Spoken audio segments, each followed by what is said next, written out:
Welcome into the DNVR Rockies Podcast, brought to you as always by Strava Craft Coffee. Strava CBD coffee is infused with CBD, and CBG is going to have you feeling fantastic in the morning. It helps with chronic headaches, joint pains. You don't get those coffee jitters in the morning if you happen to want 3, 4, maybe even 5 cups of coffee. It's great for you. Go to StravaCraftCoffee.com and you get 25% off your first purchase with code DNVR25. I am your host, Patrick Lyons, and joining me today, a very special guest to talk about all things class of 2022 Baseball Hall of Fame. You know him from his great coverage on MLB.com, his mega push for Larry Walker to get enshrined into the Baseball Hall of Fame. He now co-hosts a great podcast with Mark Knudsen called the Park Adjusted Rockies Podcast.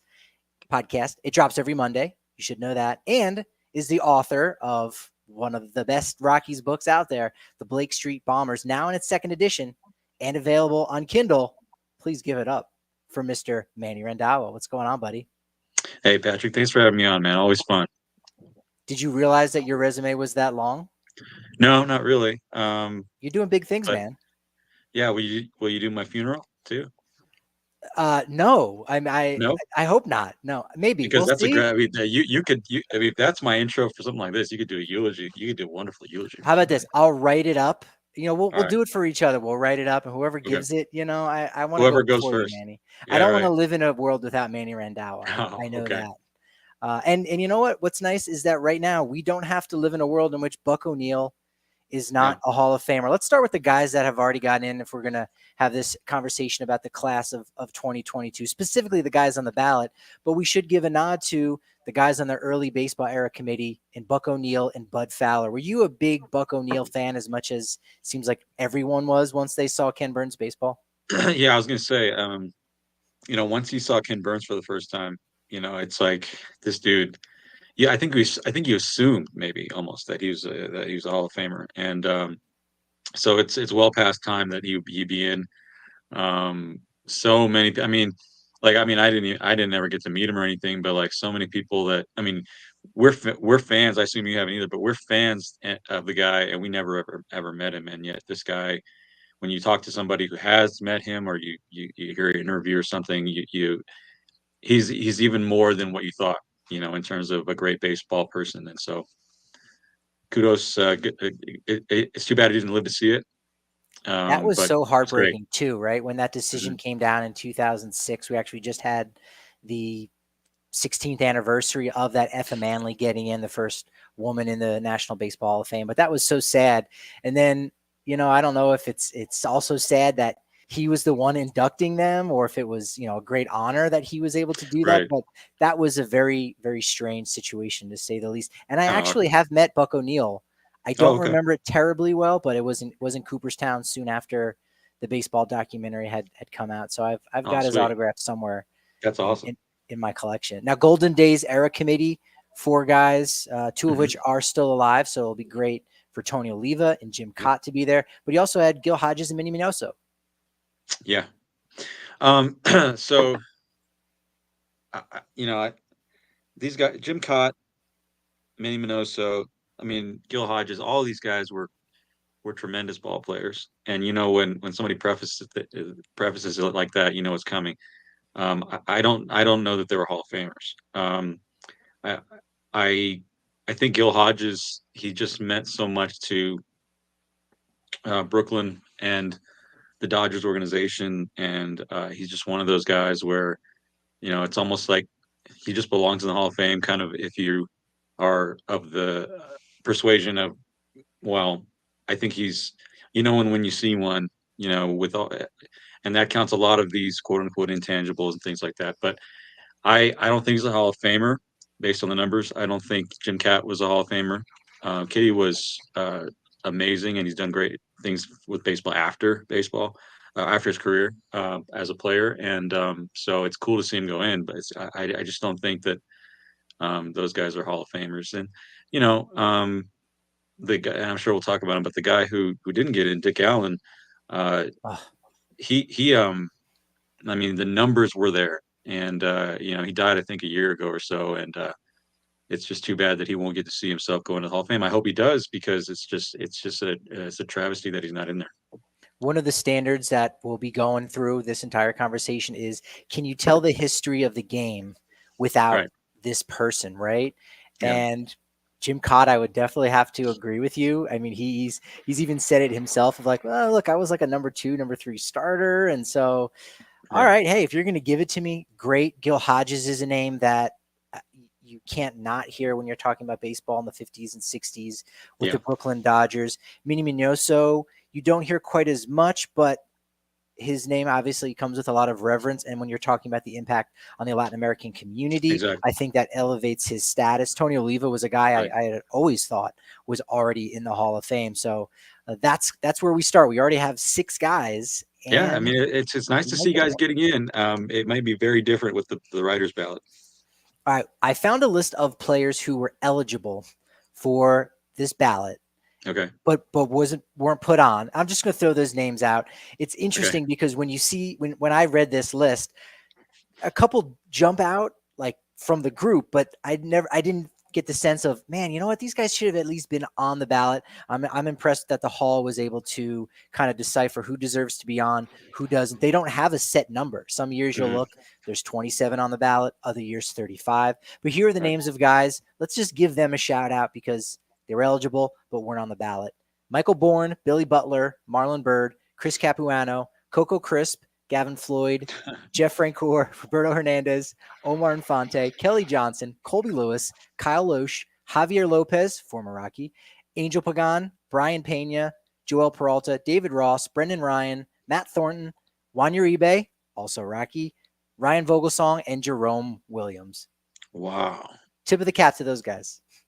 Tip of the cap. Couple of stories that just come to mind, Yeah. or anecdotes, or not even anecdotes, just comments on these guys. One of them is Billy Butler. I'll never forget Billy Butler saying after the 2014 World Series, "I thought baseball was a team game," and then we ran into Madison Bumgarner. And then on Jerome Williams, I remember when he's pitching for the Giants, he was pitching whenever he pitching. Is it Philadelphia? I can't remember exactly where. There's a Jerome's, and it's like a big deal. It's like some sort of furniture store or something.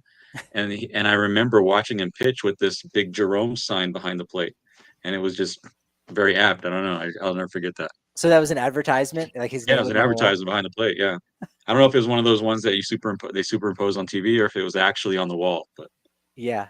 Oh, that's funny. All right, let's talk about the guys who I'm doing some good job teasing the big topics here. But sure. currently, right now, Ryan Thibodeau doing an amazing job with the Hall of Yeah. Fame draft tracker. We've got Hmm.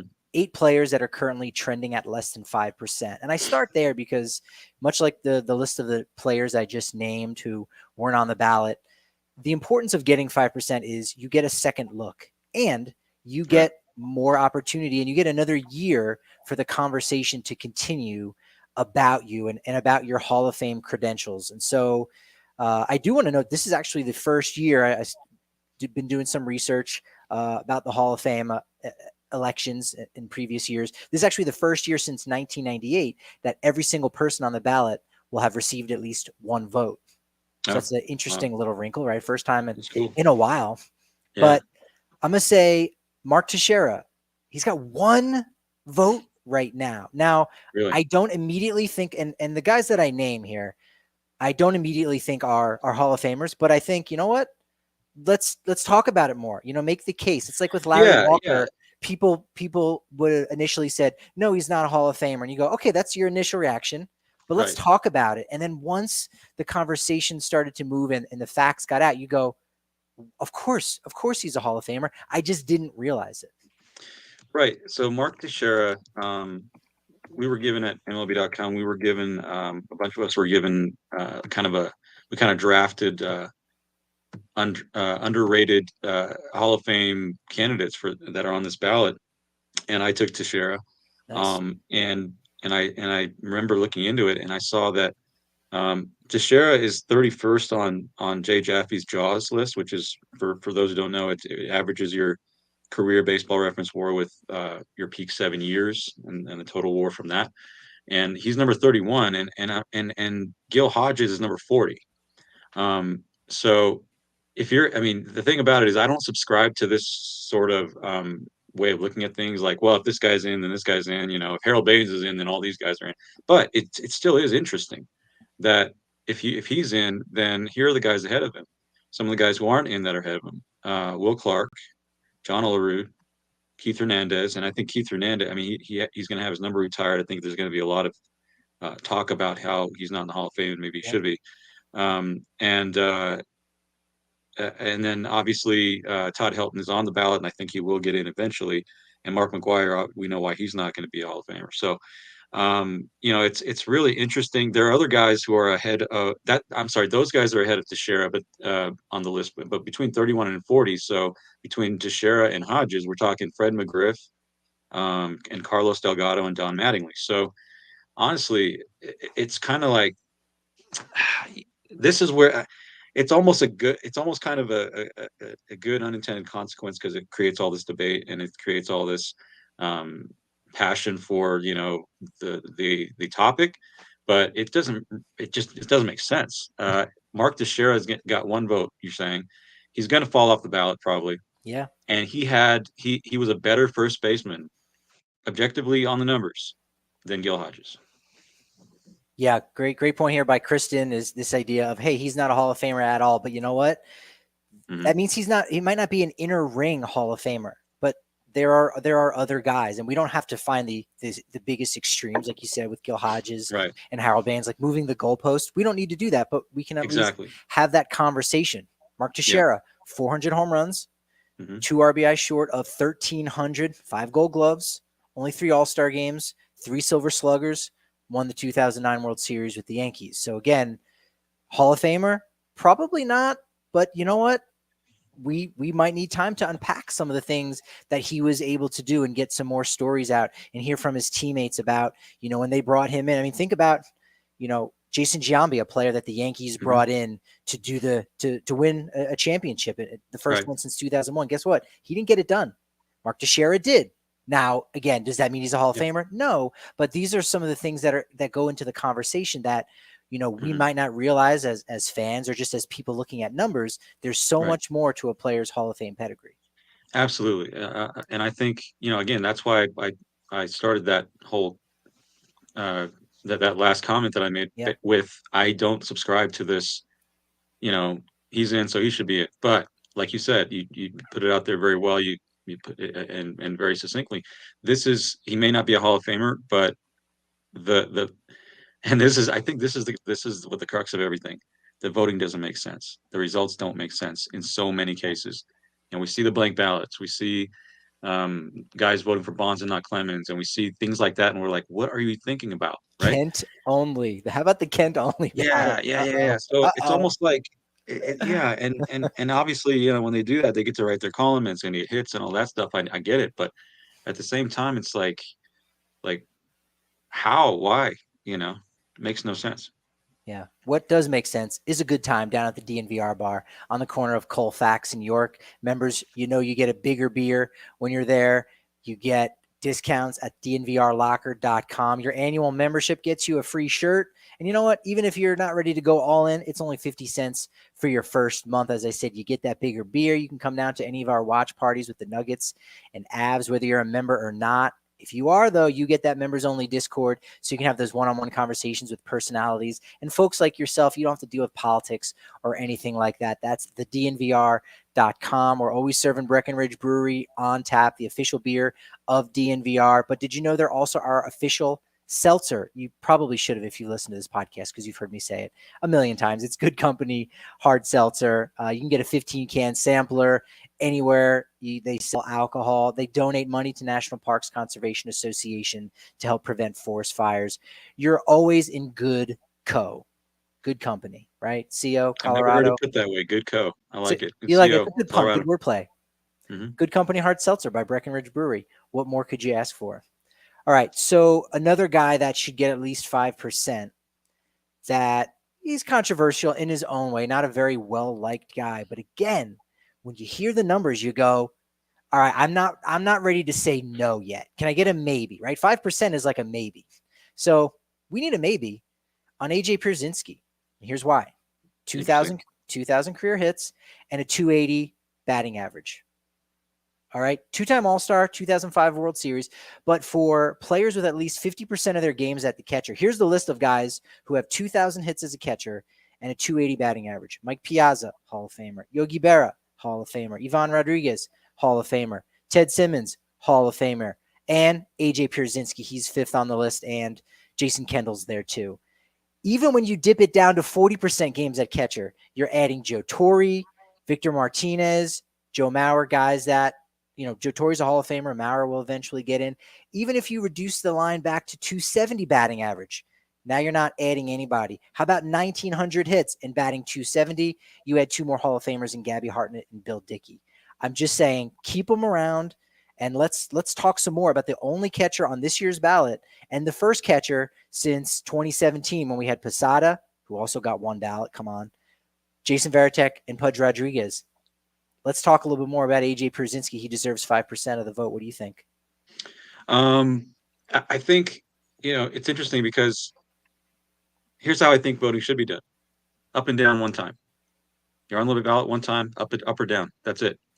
But I really think there is an appetite for having the Hall of Very Good and actually having a place for these guys, and then the Hall of Let's Remember Some Guys, because I think people would go there because they want to remember guys. They want to remember their childhood and like, oh yeah, I remember that guy. I haven't thought about him for years.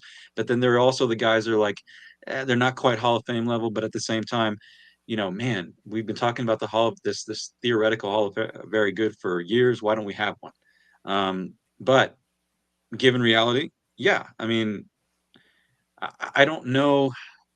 I don't think I come down on very much on the side of this guy is not a Hall of Famer, should get some more respect. So let's keep him around the ballot because it's kind of pointless to me in the end. He's not going to make it.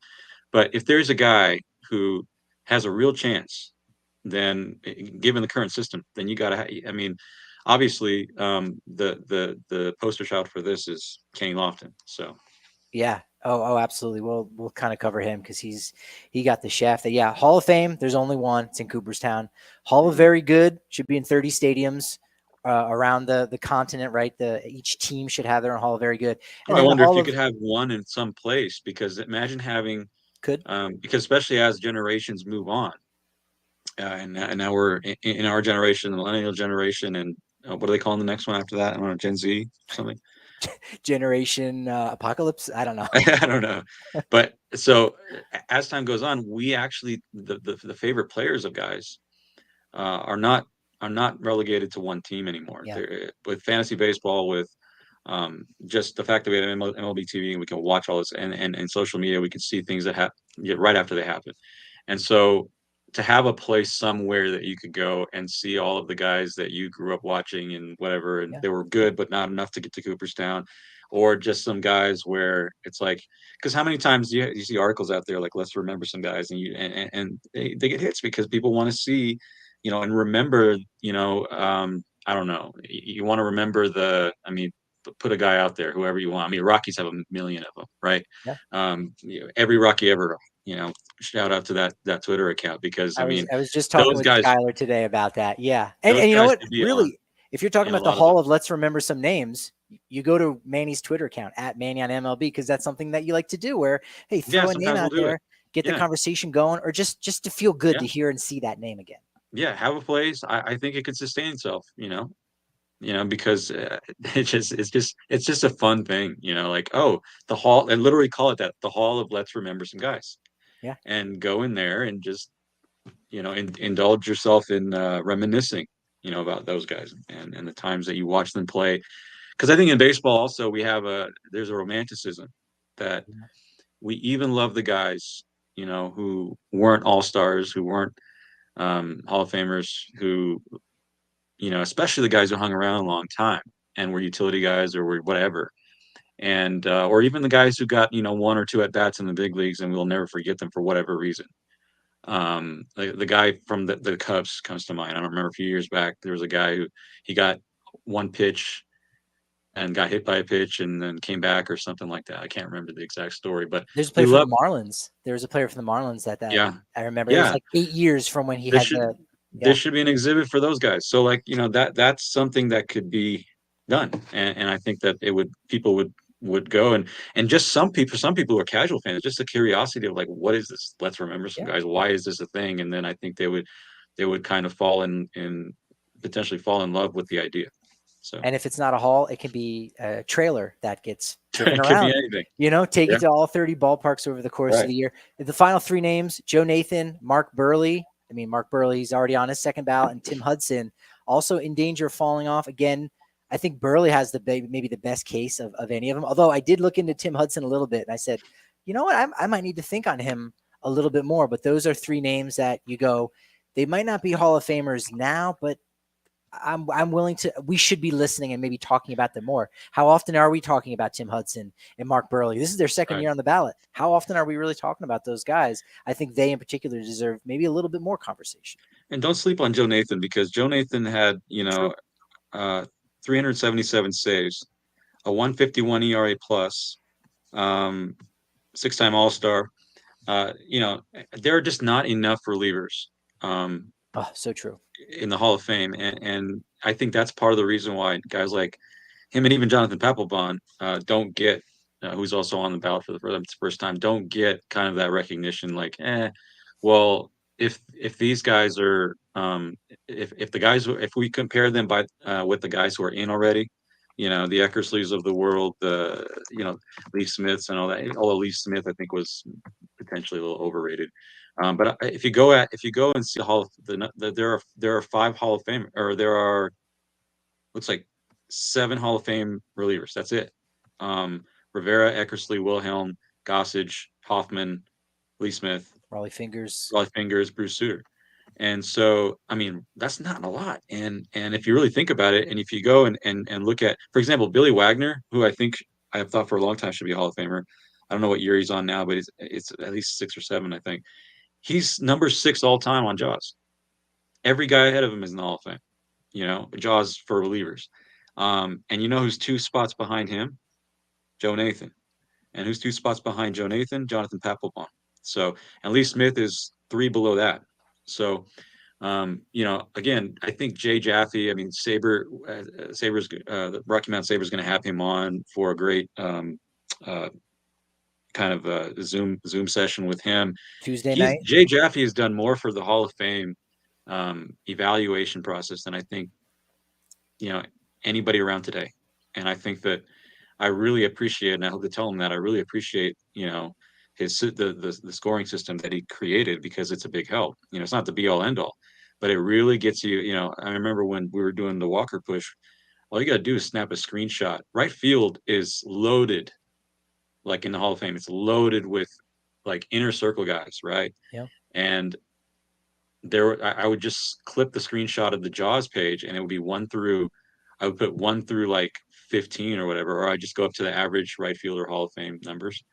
And every single guy on that list was a HOF next to his name, except number 10, 10th best right fielder of all time, Larry Walker.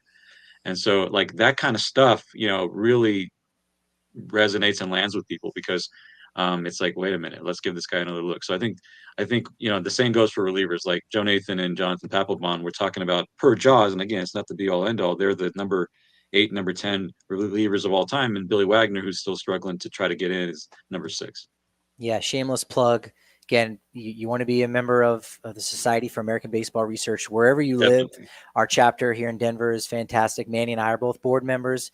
As he was alluding to on Tuesday night, if you're a member, you can come in and part of that Zoom with Jay Jaffe, a guy who, as Manny said, created Jaws. It's basically a metric. He boiled it down, like what makes a Hall of Famer. And again, we can still debate it and move those lines, but let's come up with a system so that you could crunch all the numbers and rank them on. And that's what he was able to do. And so you say Papelbon is 10th.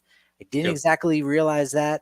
I'm still out on Papelbon, but Nathan, I'm not a huge Nathan guy, but again, I think he deserves more of a conversation. And here you go. You're telling me Nathan's a guy. Now I'm starting to think maybe he does deserve more consideration. Nathan's a guy in the category that if he fell off, it would be really messed up. Yeah. And Papelbon, I think I might draw the line above him, but Nathan, like if I had a vote right now, I'd put Nathan on. I could vote for an unlimited number. I'd put Nathan on. The problem is he wouldn't make it because of the 10. the limit of 10, the arbitrary, what is now really just capricious in my opinion. I just don't think it makes any sense. I don't know why they still have that. Yeah. We love saving you money, and we love companies doing their part to save the world. That's why we got to tell you about Ball. Go to jobs.ball.com and search for Golden for more information about applying for a position as a production technician where you make $27 an hour. You get comprehensive insurance, active the day of hire, 401k for retirement, stock purchase ownership program, so many benefits for working for a great company like Ball. Text Golden to 77222 to get yourself jump started and link to open positions, or you can go directly to jobs.ball.com and search for Golden. Colorado's rugby team is back now as the American Raptors. If you haven't heard about the American Raptors, they're a group of amazing top-notch athletes who've played professionally at various levels in all sports, baseball included, soccer, track and field, you name it. Our guy Colton Strickler has it all covered on the weekly DNVR Rugby podcast, so make sure you hit that subscribe button. And DNVR Rugby is providing betting advice on the Super Rugby that starts up here at the end of February next month, right when football season finishes. Very convenient. Head over to AmericanRaptors.com to stream their games or to even get free tickets. All of that and more can be found on AmericanRaptors.com. You should also know the folks at Green Mountain Dental Group deserve to take some credit for those smiling Colorado sports fans around town, especially our DNVR listeners who switched to Green Mountain Dental Group over the years to make them their permanent family dentist. Schedule a cleaning, x-ray, and exam, and you're going to receive a free Sonicare toothbrush from Green Mountain Dental Group, located only 15 minutes from downtown Denver. All right, Manny, this is probably a good time to actually talk about the real Hall of Famers. I've got more non-Hall of Famers to talk about. I'm sure you could go on for hours on just the non-Hall of Fame guys. Pretty much. Like, I want to look to the next year's committee because we've got the today's game committee, like guys who've fallen off the ballot. Talk about your guy, Will Clark. I think we're on the same page, but still, we should talk and try to give some context to those PED era players, some of which we know were involved in this type of behavior. Others did it when they were told that the results were going to be published. Others were suspended for it. And we also, again, according to Jim Bowden of MLB Network Radio, he acknowledges that he believes there to be 3 players already in the Hall right now that had used performance-enhancing drugs. And if we're talking about amphetamines, we're talking about a lot more players from the 60s, right? 50s, 60s, 70s. But if we're talking about more of the steroids and stuff like that, there's already those guys in. What's been your stance on just the general PED era and voting or not voting for these guys who've been linked? There's obviously no perfect way to do this. It's just too complicated, too nuanced. You touched on some of the issues. Like we know some guys there's some guys where we know they did it. There's some guys where we know when they started doing it because of legal problems and evidence presented in court. And I'm thinking of 2 guys in particular, which we'll get to. But and then there are guys who are suspected, and you just can't know for sure. Some guys draw the line at, did they fail a drug test when it was there was a consequence for doing so? That's a line for some people. My line is, were they a Hall of Famer before the alleged use began? And I say alleged because then I don't really, drill down to whether they actually got caught or not in a lot of cases, because it's like, but most of them are pretty cut and dried on that even. But so we'll start at the top. Barry Bonds, Roger Clemens. Bonds is the hitter version of Clemens, and Clemens is a pitcher version of Bonds. Both, Bonds 3-time now before the use, because again with these guys, you have those court cases where there was testimony and evidential, production of evidence that showed when they started. Both of them started basically around 1999, and so I just take what they did before that. You can't even, it's not even fair to really discount everything after that, because they were still playing the game. And they would have continued to play the game at a high level, not as high as they were. I mean, Barry Bonds, you'd get 2 pitches in the strike zone in an entire game and he hit both out, but it's for me, Barry Bonds and Roger Clemens were already Hall of Famers before the alleged use began. Bonds 3-time MVP, 100 WAR just before the steroids. Baseball Reference WAR. And Clemens was a 3-time Cy Young guy. I mean, he was already there. And so to me, if you don't want to give them the ceremony, and you don't want to give them because of the how they quote unquote tarnished the game or cheated the game, I'm fine with that. I just think that the plaque should be in the plaque gallery because yeah, people say they're artifacts and all that stuff, and they're represented in the museum part of the Hall of Fame, but that's not the attraction. That's not the main the main thing. The main thing is the Hall of Famers are in the plaque gallery. That's what everybody goes to see, really. And I think that there should be recognition. Again, how do you tell the story of baseball with the guy without the most home runs? Pete Rose, how do you tell the story without the guy with the most hits? I mean, these are basic categories of baseball that even the casual observer knows that these are things in baseball. Oh, there's a hit, there's a home run. And if you told somebody who's just not paying attention to baseball at all, but knew about the game, played Little League, but that's about it. And you said the guy with the most home, you take him to Cooperstown, he's like, where's the guy with the most home runs? Where's the guy with the most in the plaque gallery? Where's the guy with the most hits? He's standing in the parking lot. Yeah, right. Waiting to get in. Yeah, well, it's the old Larry Walker joke before he got in. He's like, the only way I get in there is if I buy a ticket. So, but it just does not make any sense. And it also goes to the slippery slope that we start going down when we start judging people morally. There are a lot of people in the Hall of Fame that we know, morally speaking, first of all, every single person, morally speaking, there's no pure person, right? Yeah. And so secondly, there are guys in there, that we know, is documented that they did some horrible things, off the field or whatever, even on the field, so it's a double standard almost in that sense. So for those two guys, that's one category. We clearly know when they started, they were Hall of Famers before that. Then come the guys in the second echelon there, where it's like, well, they failed a drug test, but it was before there were penalties. So Mitchell now you report, right? We're talking that's basically guys. Yeah, David Ortiz and Sammy Sosa. I think Sammy Sosa Manny was Ramirez, on that too. Well, yeah. I don't know if Ramirez was on there. Was he? He may have been, but Sosa and Ortiz are the guys who they were tested and were told, look, this is just for our figures to know really how many guys. It was leaked. It shouldn't have gone out. And they didn't fail any tests after that. Right. So yeah, exactly. Sosa and Ortiz are in that gray area.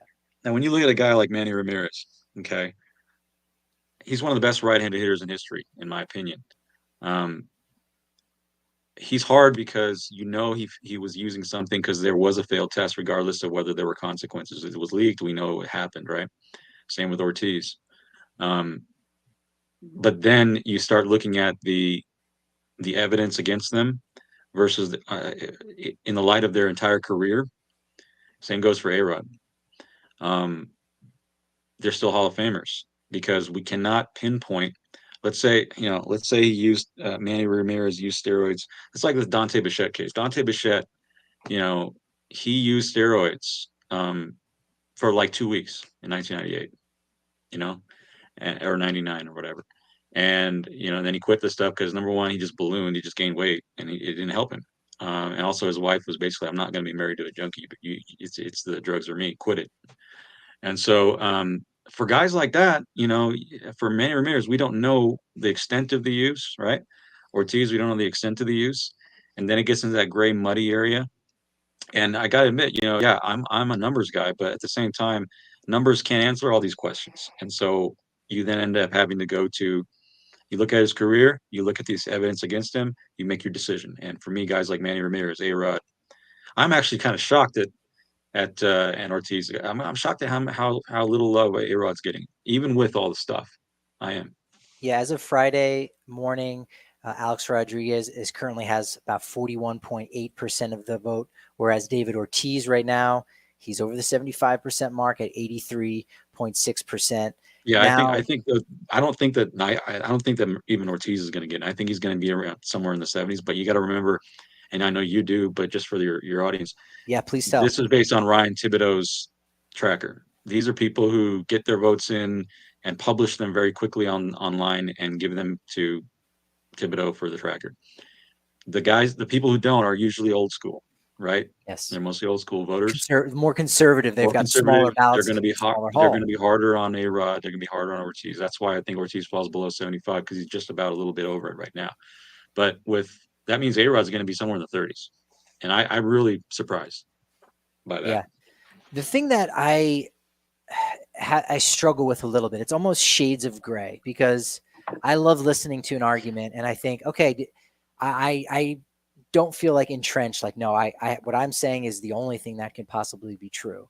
This Mhm. idea that, you know what, people, we live in America where you serve your time, then your life should be going back to normal somewhat. You shouldn't be penalized for the entirety of your life. So Manny Right. served his punishment, and I would probably, not vote for him, but I understand he's a Hall of Famer. I'm not going to be up in arms. But then you've got someone like Pete Rose who's served his time. However, different scenario in that he broke one of the cardinal rules. And he's Cardinals say in banned from baseball, baseball. he's I banned mean, from baseball. that's the And thing is him like it's and Joe different from these Jackson, guys. right? Him and Right. Joe Jackson. You talk about you can't tell the story of baseball without Joe Yeah, Jackson, Pete absolutely. Rose, but they are that case of they broke the rules in a major way. Whereas these PED guys, some of them didn't break baseball's rules, and the Mhm. ones who did served their penance and were kind of welcomed back with open arms. So Right. The it reason why gets it's hard challenging. is because of the nuance, right? You say the Yeah, shades of gray. It's yeah, a scale. It's like so it's is because nobody is a perfect person, yeah. right? And so then you start going, well, how imperfect are we talking here?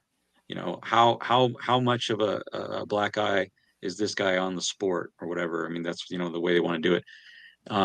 And again, I just don't think we can judge. That's why I really have a problem with the use of the character clause.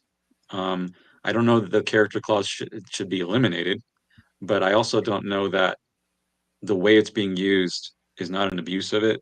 It's not an abuse of it technically because the Hall of Fame doesn't tell you how to use it. They just put it out there, right? It's just there's so much nebulous that is nebulous and vague about all this.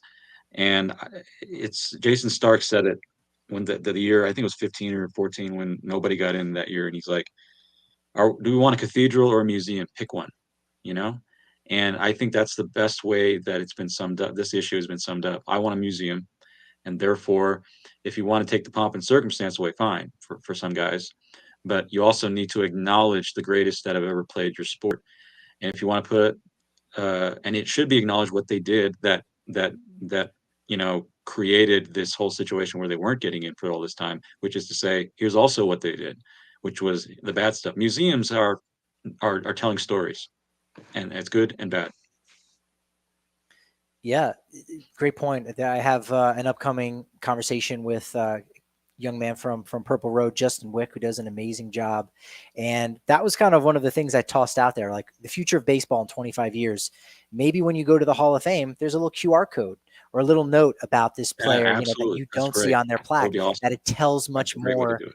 of that story. So you could have something like that. Now I know on Mhm. your on the Park Adjusted Rockies podcast, you're going to go ahead here in one of the next Mondays or so, give your official ballot that you would My have. Your unofficial ballot.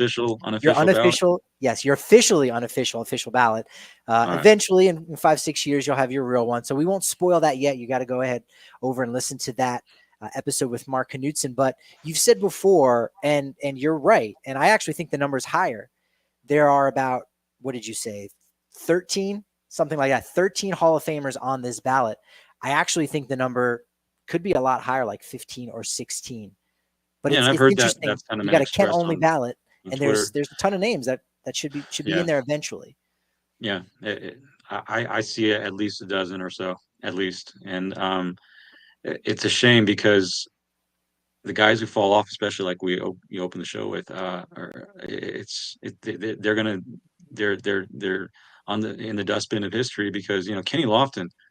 I mean, man, he got 3% of the vote, and Kenny Lofton was one of the premier center fielders in the game in the '90s, top two, three.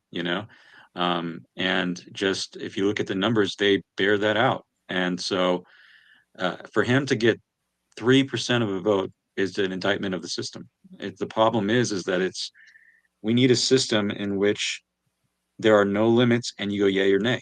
Because in my opinion, because if you have no limits and yay or nay, and there's just one ballot, there are no, well, I might vote for him next year. Well, I don't have the time right now to do the research on this guy's, but he'll be on the ballot next year. It's do the research now, figure it out, and go up or down on it, and that's it. And and the other thing too is there's this disparity between the two different ways of getting in, right? The writers are usually a little too harsh, and then Right. the veterans committees are usually a little too easy, True. And so then you get guys like Harold Baines and Gil Hodges and Jim Catt in the Hall of Fame, and then you get guys and you're fond of saying this too, is that like Joe DiMaggio was not first ballot Hall of Famer, and that level of player, Fourth ballot. that level of player who couldn't get in on the first ballot, and yet Harold Baines in the same building. You know what I mean? His plaque's in the same gallery, and so, I mean, we can't help but say Harold Baines. Harold Baines, and that's the tragedy too about the Veterans Committee, is that Harold Baines will always be remembered as that guy. Oh yeah, well Harold Baines is in, so he was a great player. He's a great He was. DH, one of the best. Not a Hall of Famer in my book, but he's not going to be remembered for his career. He's going to be remembered for, he wasn't good enough for the Hall of Fame. And that's another, um, you know, byproduct of having the Veterans Committee and the writers, where you got to figure out one system to do it and streamline it. Yeah, a couple other guys so going back to Baines, yeah, he fell off the ballot after 5 years. He wasn't one of those guys who, made it all the way to the end like a Fred McGriff who got to like 50% or whatever. Yeah. He wasn't there. Some other interesting Hall of Fame snubs, if you will, that again, once you're in the Hall of Fame, you're Hall of Famer. Yeah. But in that moment, right, in that time, it is a bit frustrating. Yogi Berra, second ballot, DiMaggio fourth. Eddie Matthews, a guy who had 500 home runs. I imagine by the time that he retired, he was maybe one of 4 or 5 guys who had 500 home runs, and he went in on his fifth ballot. Paul Wainer, exactly. 3,000 hits. We say you get 3,000 hits, you're going to the Hall of Fame. It's a no-brainer. Sixth ballot for Paul Wainer. And a guy, Grover Cleveland Alexander, who is fourth all-time according to Jaws, 373 wins, third most amount of wins. He finally got in his third ballot. Even Mike Piazza, fourth ballot. I think this is one of the reasons, and again, we know those guys to be Hall of Famers, but that's one of the reasons why I think it's important to keep an eye on that 5% thing so the conversation could get going. Because I think if Todd Helton would have gotten less than 5%, again, we all would have known the injustice here in the Rocky Mountain region, but the rest of the baseball world would have been kind of like, yeah, I mean, all right, we'll talk about him on a committee, but now we're really getting the conversation going, and he's staying relevant, and we're seeing his numbers slowly increase year by year, where right now, again, as of Friday morning, he's at 56.4%. And with Gil Hodges having just gotten into the Hall of Fame, he now locks it in where every player who's ever gotten 50% or more on a Hall of Fame ballot has gotten into the Hall of Fame. So that really bodes well for him. Todd Helton was just strictly on the numbers, far better than Gil Hodges. Like, it's not even a contest. And, that's the thing, is that there's this disparity. I guess that's the word for it, because you can't you just can't make sense of it, because it's like you have, on one hand, you've got, and the reason I'm kind of looking off to the side is I'm getting something, a stat I had on Dick Allen that I can't remember exactly what it was, but it was shocking in terms of like how good he is, and how the fact that he's not in the Hall of Fame. So the disparity is the issue, and that, okay, Gil Hodges is in, but if Walker didn't get in, maybe Todd doesn't get as much of a look, and then he doesn't get in, right? Yeah. And then he's got to wait for this Veterans Committee. It's just so convoluted, the whole process. That was exactly the word. Yeah, convoluted. We need an easier, streamlined way to do this. And I know it takes a lot of overhauling and it takes a lot of work, but do the work then, because this is a big deal, and it's a big responsibility, right? It's a big deal to players too, and I'll tell you, I've talked to guys who have told me, that it's not the same getting in by Veterans Committee. It's not. Yeah. Because they know that the bar is lower. And and obviously they have to wait, but yeah, the bar is lower. Getting in by the writers means something for these guys. Looking ahead to the Today's Game Committee, which will meet next year, that is the era of 1988 until today. Player needs to be retired for 15 years in order to even be on that ballot. Guys who have been there in previous year's ballots for the Today's Game Committee: Albert Bell, Will Clark, Oral Hershiser, Joe Carter, Mark McGwire. Guys I would like to see on that list that haven't been yet, or maybe have only recently become eligible on the pitching side. Again, I don't know that they're Hall of Famers, but let's talk about them. They should get a little bit more publicity. Kevin Brown, David Cone, John Franco, Fernando Valenzuela. And then for the hitters, the big cat, Andres Galarraga, Fred McGriff, Juan Gonzalez, and yes, of course, Kenny Lofton. All those guys could possibly get on the ballot next year for the Today's Game Committee and really start to make headway to getting in the Hall of Fame themselves. Yeah, I mean, the Kenny Lofton one to me is like, again, he's a poster child for this like situation where he fell off the ballot, and you want to, you want to see him get another chance. And I think that, the names that you brought up, like, yeah, there are some significant. These guys deserve a better look than they got. Um, and again, for me, it all depends on whether there's a real shot that they're a Hall of Famer. Now, how you determine that, again, this is a problem because the committees that select the players. Can you say the list that's upcoming? Is that list out there, or are you talking about past lists? No, so the guys that were on previous ballots were Previous just ballots, yeah. Albert Bell, Will Clark, Oral Right. Hershiser, Joe That's what I thought. Carter, Mark McGuire, and then the other names are ones that I would like to Yeah, see. so we Possibly, don't know how they get selected, and, right? the names that are going to be on these modern era committees, and it's like, you know, it would be nice to know that too, right? Yeah. Who's going to be on the committee and how is it selected? And nice to know that a little earlier than we get to know that. Again, it's almost like there's this, it's behind closed doors and there's something going on in there. It's like the last scene, in the last part of The Godfather in the first one, where, you know, Kate's looking in, and Michael, one of Michael's guys, closes the door on her. And that's kind of like what it feels like that the Hall of Fame is that, yeah, it's becoming more transparent now, because of social media and everything else and what Tibbs is doing. And like that stuff is good, but there's still a long way to go in that. And, um, is Kevin Brown a Hall of Famer? I don't think so, for just to take a name out of that. But where do you draw that line of how do you Hall of decide, Very like, Good, right? yeah, Hall yeah, of yeah. Very Where do you Good. draw the line of who should get another chance? See, it's just another wrinkle in this Yeah. whole complicated process that doesn't need to be so complicated, I don't think. And these are just the players too. Managers who've been on previous Today's Game Committee ballots: Davey Johnson, Charlie Manuel, Lou Piniella, as well as Yankees owner George Steinbrenner, former NL president Bill White. So those are 5 other guys that, besides the 5 players of Bell, Clark, Hershiser, Carter, McGuire, other managers that I would love to see on there. And I know there's one here on this list that you're definitely going to second. Felipe Alou, talking about managers. Jim Leland, obviously, didn't do the job in 99 for the Rockies. And Bruce Bochy. Right. And Bruce Bochy, I mean, come on, like that's easy. I think, honestly, I think all the guys you named are good candidates. Obviously with Leland, he's a guy that kind of, like he took those Pirates teams, right, 90, 91, 92, to the NLCS 3 years in a row, Yeah. and they fell short every year, and two of those I think were in 7 games, if not all 3. And obviously, he finally won it all on that team, with the Marlins in '97, which was almost like they're like, well, they bought that one, almost. That's kind of the idea that, that one was almost, it's not illegitimate, of course. You got to win the World Series, but that it was different from like the homegrown Pirates sort of situation. So, I think that, Felipe Alou would be in there for much more than just his managerial stuff, right? Which is a part of it too, right?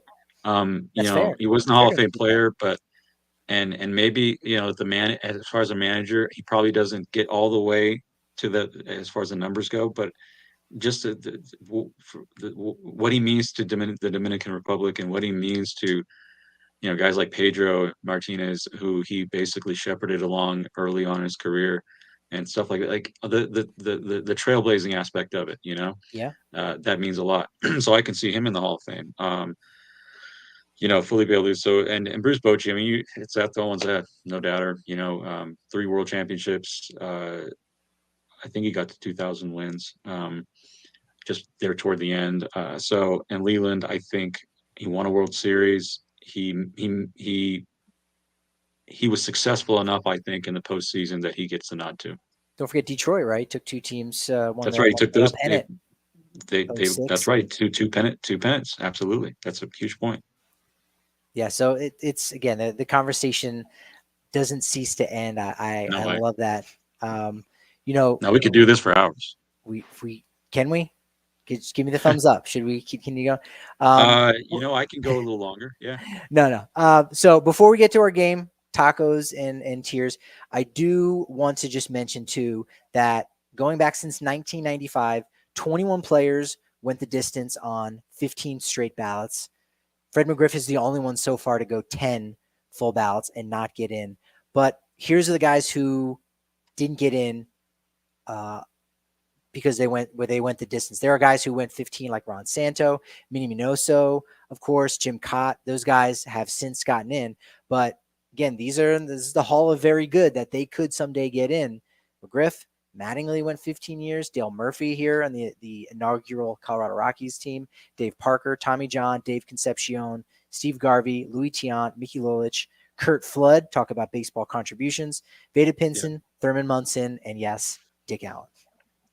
Dick Allen, here's the stat. Of all the players in baseball history who had produced more than 58 WAR, wins above replacement based on Baseball Reference, and also an OPS plus of 156 or higher, these are the guys who are retired, obviously, and are not in. Barry Bonds, Mark McGwire, Shoeless Joe, and Dick Allen. So there you go. That's just, I don't know how you look at that and don't really scratch your head as to why he's not in the Hall of Fame. That's it. Those are the four guys who are,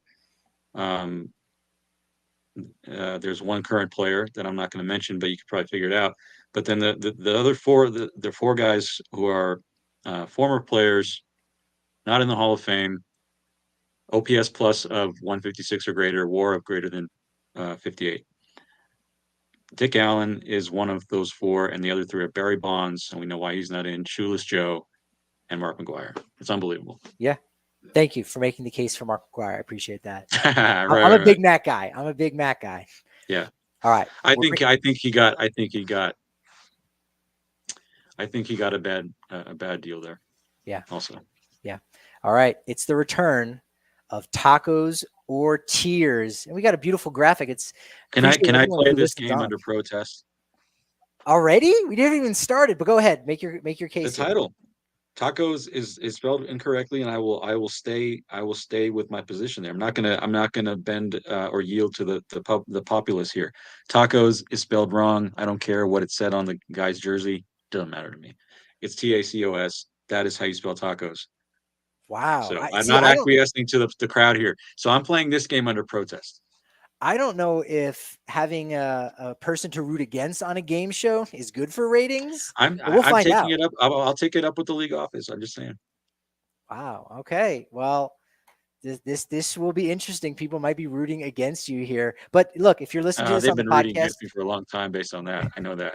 If you're listening to the podcast, obviously you can play along, same as everybody here in the room with us watching along. But it's one of the reasons why you want to make sure you're following the DNVR Sports channel on YouTube so you can see our fantastic graphics made by our main man, Yahir Vasquez. So here's how it works. Tacos or tears. One of those two things are going to happen. You need to try to identify 4 players here, Manny. I'm going to read 7. It's going to be a common theme here. 7 facts about one player, one at a time. Each clue I read, you're going to get 1 less point, right? So on the first clue, if you get it with something very obscure, you're going to get 7 points, and already right there you've won. If you get it on the last clue, you get 1 point. You need 7 points to win. It's tacos or tears. Are you ready? Fair enough. So this is going to be about the gentlemen that are on the current Hall of Fame ballot. Okay. And I've made this pretty hard. I hope it's not too hard, but I want you to know I respect you so much that I made it hard because I said, oh, I bet you he knows that. Well, I appreciate that. That's thanks for putting that out there beforehand before I get embarrassed. And take a second now, pull up the ballot so you can at least see all the names. Yeah. All right. At least do that. We'll make sure Manny's honest and he's not typing away. You'll see his eyes wandering around the screen doing a Google search. Yeah. Which some of these clues. I'll only look at the ballot. I got the ballot up here. All right. All right. Fantastic. Okay. First one up. Clue number 1, 7 points if you can get it. Hey, he was originally drafted by the New York Mets. And you can guess after each and every one of these. Let me ask the question. If I can guess, right? I'm not losing points if I guess, right? Yeah, don't like literally read every name off the list. But if you've got an inkling, just throw it out. No. I mean, like if I'll be one guess, but I can guess and not lose points, right? Correct. Yeah. So originally drafted by the New York Mets. And I'm going to keep moving on because I'm not going to give you all day. Yeah. All right. I'm gonna. You know what I'm gonna do? I'm gonna say Billy Wagner. He's reached a key statistical plateau and is the only one to be not enshrined from this group. He's the oldest player to ever suit up for Team USA in the World Baseball Classic. In the World Baseball Classic. I found that one out. Oh, no, that wouldn't be it because that's Team USA. All right, next one. You guessed Omar. Yep. He never won a Gold Glove, but has several other awards. All right, here's where we're getting to the juicy tidbits where I think you could hit this one out here for 3 points. Was once traded for Homer Bush. Oh, that was, I thought you were going to get that one. Made this really hard. Homer Bush. Okay. 93 is his home run total at Fenway Park. 93 is his home run total at Fenway Park. That's for 2 points here. Toss out a guess. Fenway, Manny Ramirez. Nope. And last one. This one isn't a very good hint, but it at least put you in the right direction. I really made this hard. His age 22 season has him most similar to Jair Jurgens, Rockies legend. Who do you think I am? All right, let's think this one out, Manny. Let's think this one out. What position does this guy play? What position does this guy play? Well, yeah, pitcher. I know, but okay. So let me go back and reread the clues. Okay. Originally drafted by the Mets, has reached a key statistical plateau. Obviously, it's a pitching one. Oldest player to ever suit up for Team USA. Never won a Gold Glove, but has several other awards. Was once traded for Homer Bush. 93 is his home run total at Fenway Park, and his age 22 season has him most similar to pitcher Jair Jurgens. Oh yeah, your 93 is the home run total as a pitcher. It just didn't even occur to me. At Fenway Park. At Fenway, yeah. So his age 22 season you said was just ignore that. That's a clue to tell you that he was a pitcher. That was just for that, yeah. Who would have on that list? Right. Roger Clemens. There we go. He's on the board with one. Okay. You got it. All right. That was challenging. Originally drafted by the Mets out of 12th round out of San Jacinto Junior College in 1981, also known as San Jack. His key statistical plateau. He's got. Is that how you pronounce it? San Jacinto. Jacinto, I think so. Well, it usually goes by San Jack. Anyway, he was 43 years old when he pitched for Team USA in the World Baseball Classic in 2006. I didn't realize that. I looked through all the rosters. Next oldest is Al Leiter, 40 years old, also in 2006, and then R.A. Dickey, 38 years old in 2013. Never won a Gold Glove, but has several others. I'm not even going to run through the list, right? February 1999, he went from Toronto to the Yankees for David Wells, Graham Lloyd, and now one of your favorite players, Homer Bush. Yeah, I'll never forget it now. I'll never forget Homer Bush for that one. 93 is his home run total at Fenway Park. Didn't hit him. He gave up 93 at Fenway. Gave up 63 at Yankee, 21 at the Sky Dome, 18 at Minute Maid. In 6 starts at Wrigley, never gave up a home run. I think that's his only ballpark. He never gave up a home run. Wind must have been blowing in every single time. Yeah. Age 21 season, he's most similar to Dave Stieb. Age 23, 24, Jim Palmer. Again, that last clue is really just to say he was a pitcher. But you got Jair Jurgens in the middle. It's so funny. Oh, you're on the board, Manny. You got one. Right. You need to get 7. Oh, shut out. I'm not Mike Piazza in the home run derby. All right. Here were some other clues that I didn't use, but you might like. His favorite catcher was Jorge Posada. Maybe that would have helped. 155 games for Jorge Posada. Then you had Tony Pena, Rich Gedman. If you had told me those 3, I would have gotten it. You would have I gotten gotta it, tell you. right? That's why I pulled that one out. Yeah. I was going to give you a clue that says, does not have a son named Keith. Why? All right. Why are you laughing? You know why? You get it? Um, Why is that a helpful clue? kind Does of. not have a son named Keith, which starts with a K. I don't want to say the wrong thing here because Right. it's one of those Kobe, things. Cody, Corey, and Yeah. Casey are all his sons. Yeah. He did have surgery. I K learned. as in strikeout. Yeah. There you go. He did have surgery once by Dr. James Andrews, but it wasn't Tommy John. The first game he ever played at Shea Stadium. You really narrowed it down with that one.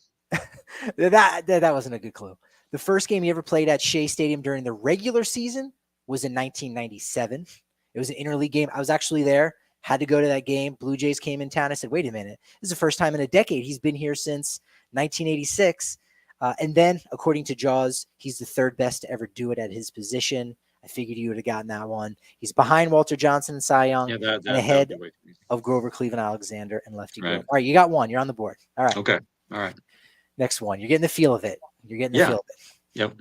Number one, first clue for 7 points. His mother, Sheila, played softball at LSU, and his father worked as a deputy director of the Ted Williams Museum and Hitters Hall of Fame in St. Petersburg, Florida. Mother played softball at LSU, you say? Yes.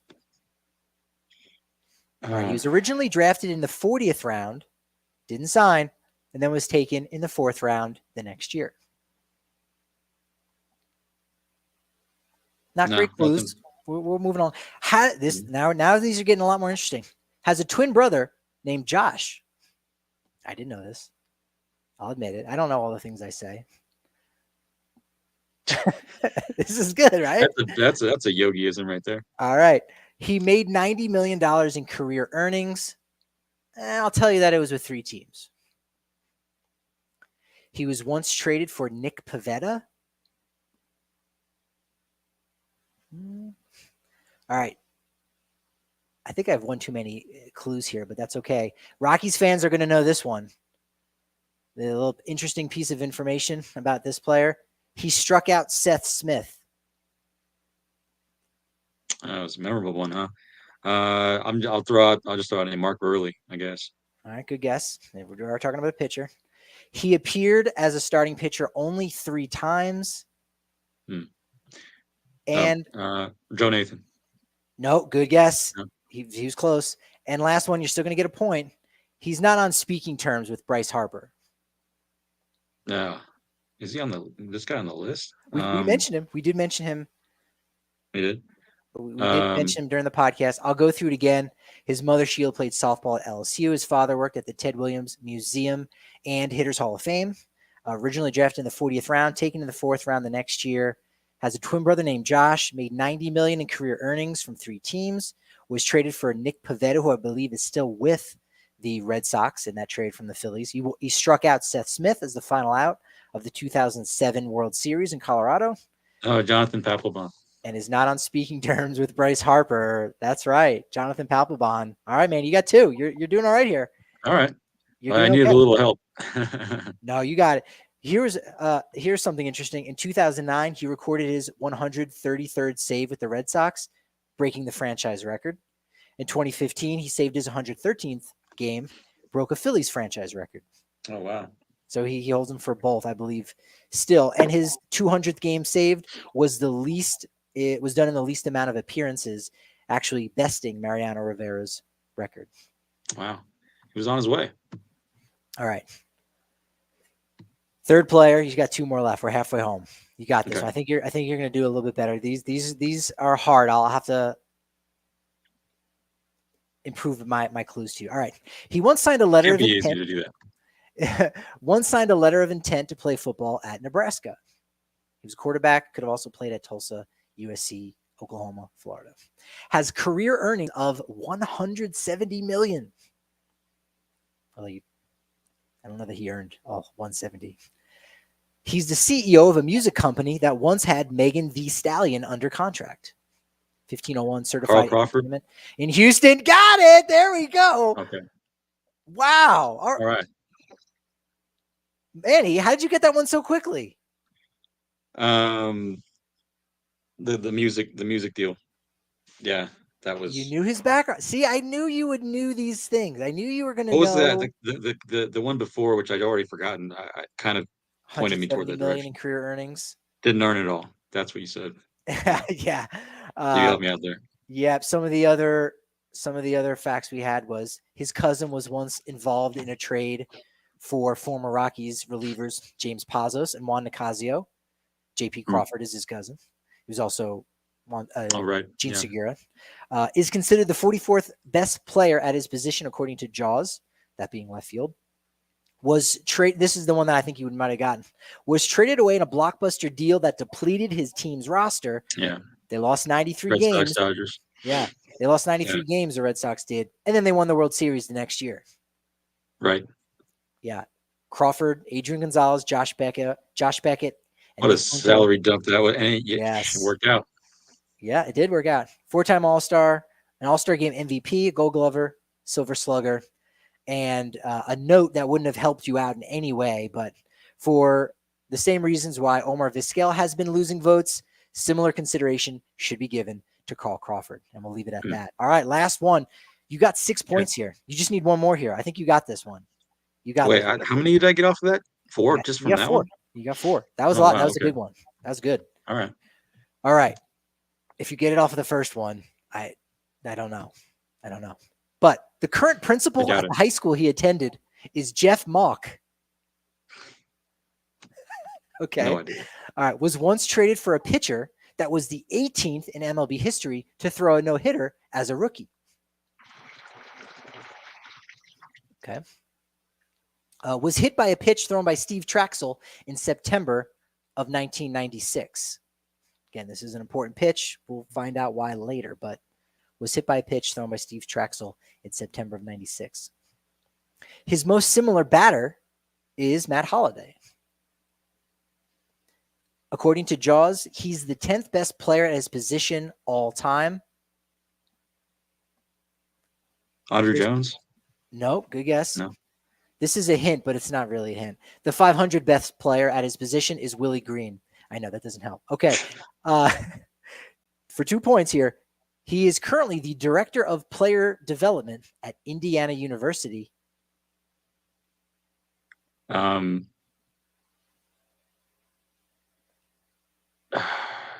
Okay, last one. Nope. He won a World Series in 2006 with St. Louis. Also, 7-time All-Star, 8-time Gold Glove Award winner, Silver Slugger winner, and Rookie of the Year. You said won a World Series in 06? With St. Louis, yes. With St. Louis. Scott Rowland?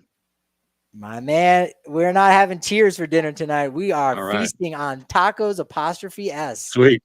You got it. Yes, he went to Jasper High School in Indiana. Jeff Mock is the principal, and I'm 99% sure that is the brother of Matt Mock, who won a national championship in football with LSU in 2003. He also played for the Broncos. The pitcher that he was traded for, who was the 18th in MLB history to throw a no-hitter, Bud Smith. It was him, Placido Polanco, and Mike Timlin. Talk about remembering some names here. He was hit by a pitch thrown by Steve Traxel in September of 96. Now, had there been an at-bat for that plate appearance, he would have lost rookie eligibility for the next season. So basically, that allowed him to keep his rookie eligibility. Stayed 1 in 97, won the Rookie of the Year unanimously. Yeah. By the way, I mean, when the Rocky Mountain Sabre folks start doing the trivia contest, I don't think anybody. It's just like Patrick Lyons. Here's a trophy. No one else need apply. This is unbelievable. No. Well, I knew that about you, but I mean, it's unbelievable. But let's be fair. Your capacity for trivia is unbelievable. When we did actually have something like that, and you were in the Final Four there. So look, that's why I was bringing the heat for you. But I knew it was just enough. Well, I appreciate it. That one hint, like I was like, if you know Scott Rowland's from Indiana, you're gonna get it with like, he gets I coffee. Almost pulled the trigger. I think I almost pulled the trigger on that, but it was just too quick. I can name a coffee shop in Indianapolis, and you're going to go, oh, I know where that is, which you do have extensive Indianapolis research. Yeah. So look, this was all about respect. I prefaced it. I appreciate it, man. Thank you. I'm just glad. I'm glad I'm not in tears. I'm glad I'm not crying right now. No. And you know what? I might even allow you to have tacos without an apostrophe. Just you. Oh, wow. Just you can have tacos without apostrophe. I could never have imagined, you saying that on this podcast or anywhere, frankly. So that's very No that's one else flattering. gets those privileges. No one I else. appreciate it. Man, Appreciate it. this has been a lot of fun. Yeah, man. Always I fun. love what Thanks you for and having me on. Mark have been doing over on the Park Adjusted Rockies podcast that comes out every single Monday. Yep. I mean, second edition of Blake Street Bombers is out now, which is fantastic. Tell people why it's like, oh, a second edition. Like, what else? What else could Yeah, be I mean, different? Well, a lot has really, changed. it just comes Let down to people one know. thing. Yeah, it really just comes down to one thing. It was a pleasure to do it. Larry Walker was elected to the Hall of Fame, so we got to change Chapter 17 to why Larry Walker's in the Hall of Fame rather than why he belongs in the Hall of Fame. So that was good.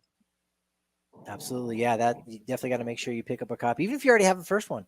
Get the second one, get the updated version, and then hopefully we get a third edition. Who from that group, who from the Blake Street Bombers do you think has the best case of those that are remaining for Hall of Fame? Yeah. I think Andres Galarraga. Same. Absolutely. Yeah. If you go and look, he has a case that's just as good as a guy like Will Clark, who I know you're a big Will Clark guy, and he's going to get more consideration, I think, on the Today's Era committee next year. But Galarraga, again, have the conversation. Go back and look at the other first baseman from that era, and he's in that mix with the Fred McGriffs, the Will Clarks, obviously. And he's the only. I mean, he's a 2-time comeback player of the year. If you look at the things about off the field, he came back from cancer to play. Yeah. There are a lot of things. There are a lot of considerations there. Yeah, I can see that. Make sure you're following Manny on Twitter at Manny on MLB. I'm at Patrick D. Lyons, and all the great Rockies coverage is at DNVR_Rockies. Thanks for tuning in. And you know what they say, momentum is only as good as tomorrow's podcast. So I'll talk to you then.